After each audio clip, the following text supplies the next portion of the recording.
Assalamualaikum anak-anak, bagaimana kabarmu hari ini?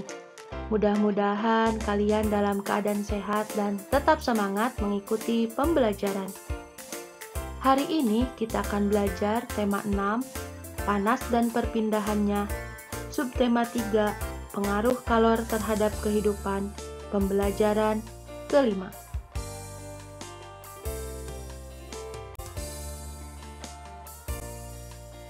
Ingatkah kamu cara membuat bolu meranti yang sangat terkenal itu? Adonan bolu itu harus dipanggang ke dalam oven dalam waktu tertentu. Oven adalah alat untuk memanggang kue atau makanan lainnya. Pemanggang atau oven itu biasanya diletakkan di atas kompor.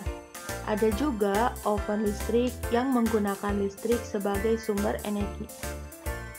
Proses perpindahan panas apa sajakah yang terjadi dan perlu perhitungan untuk membuat dan menggunakan alat tersebut?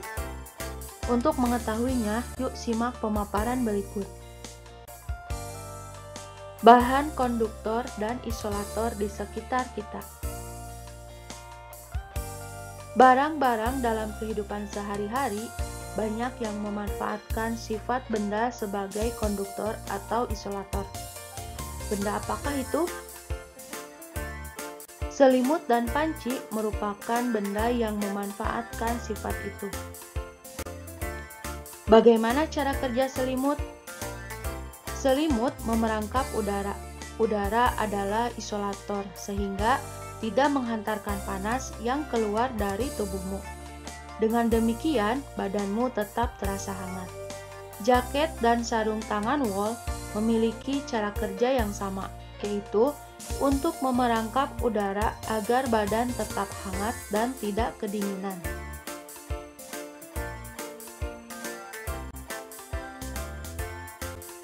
Bagaimana dengan panci yang biasa digunakan di dapur?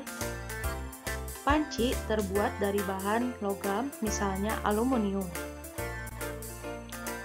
Aluminium merupakan konduktor, sehingga konduktor dapat menghantarkan panas dari api kompor ke makanan yang dimasak. Pegangan panci termasuk ke dalam isolator karena terbuat dari plastik. Plastik merupakan isolator sehingga kamu tidak akan kepanasan ketika memegangnya. Oven atau pemanggang juga menggunakan prinsip perpindahan panas secara konduksi.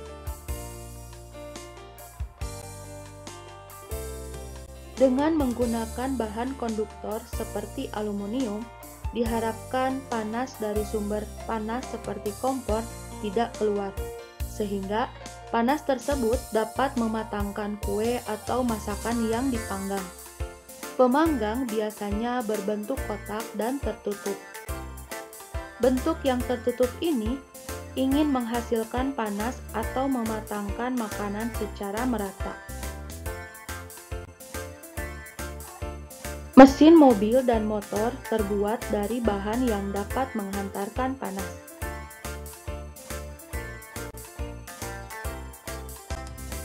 Mesin memerlukan panas untuk memperoleh kinerja mesin yang ideal. Mesin juga memerlukan energi listrik, sehingga perlu bahan konduktor sebagai penghantar listrik.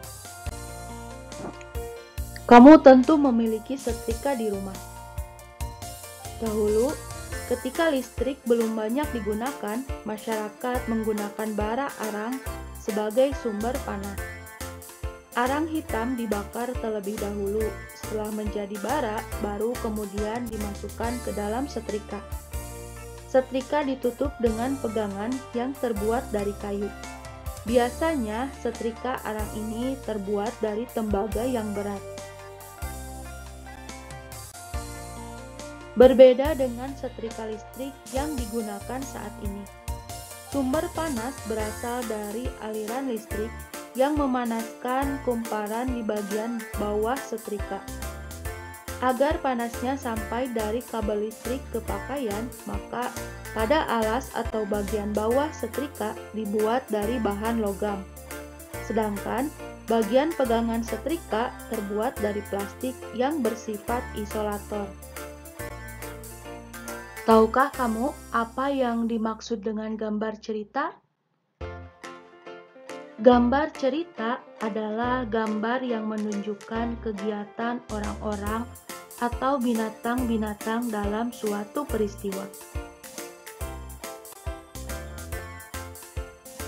Gambar cerita dapat ditemui pada buku-buku cerita, terutama untuk anak-anak, untuk menceritakan sebuah peristiwa, baik peristiwa yang benar-benar terjadi atau cerita imajinasi. Bagaimana gambar cerita dibuat? Menggambar cerita dapat dilakukan dengan dua cara, yaitu dengan teknik kering dan teknik basah. Menggambar cerita dengan teknik kering tidak perlu menggunakan pengencer seperti air. Cerita dibuat langsung pada kertas gambar. Mula-mula dibuat sketsa atau rancangan gambar yang menggambarkan sebuah cerita. Setelah itu diberikan garis atau warna sesuai dengan media kering yang digunakan. Berikut ini adalah beberapa contoh media kering yang biasa digunakan. Yang pertama adalah pensil. Pensil yang digunakan dalam menggambar cerita biasanya adalah pensil ukuran 2B sampai 6B. Berikut ini adalah contoh gambar yang menggunakan pensil. Yang kedua, krayon. Krayon merupakan campuran antara lilin dan bahan pewarna yang aman untuk anak-anak.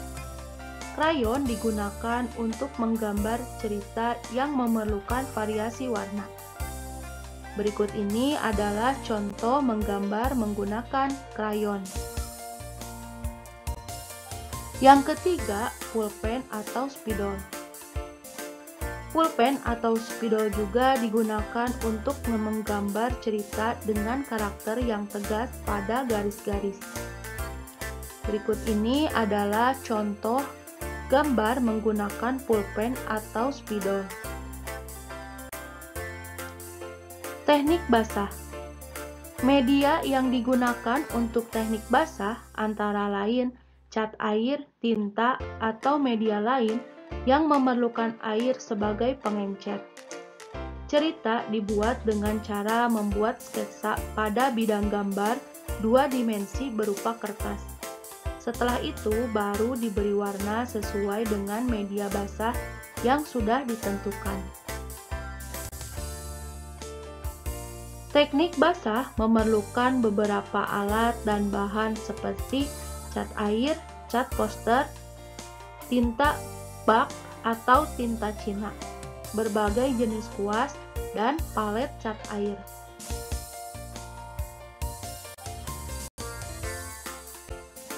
Berikut ini adalah contoh gambar cerita yang dibuat dengan menggunakan teknik basah.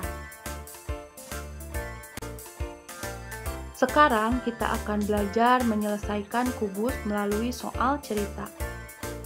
Contoh, Wati membawa kado untuk ulang tahun Budi. Kado tersebut berbentuk kubus. Panjang rusuk kado tersebut 25 cm. Hitunglah volume kado tersebut.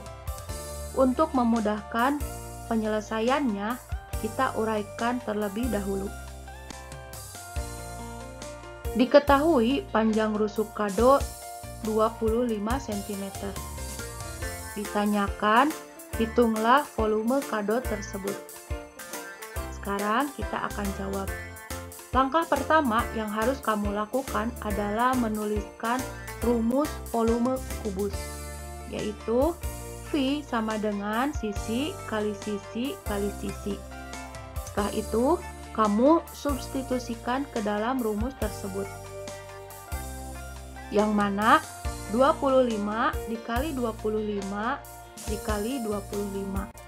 Setelah itu, kamu hitung sampai mendapatkan hasilnya.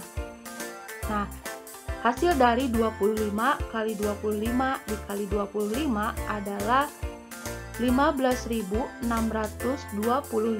cm3.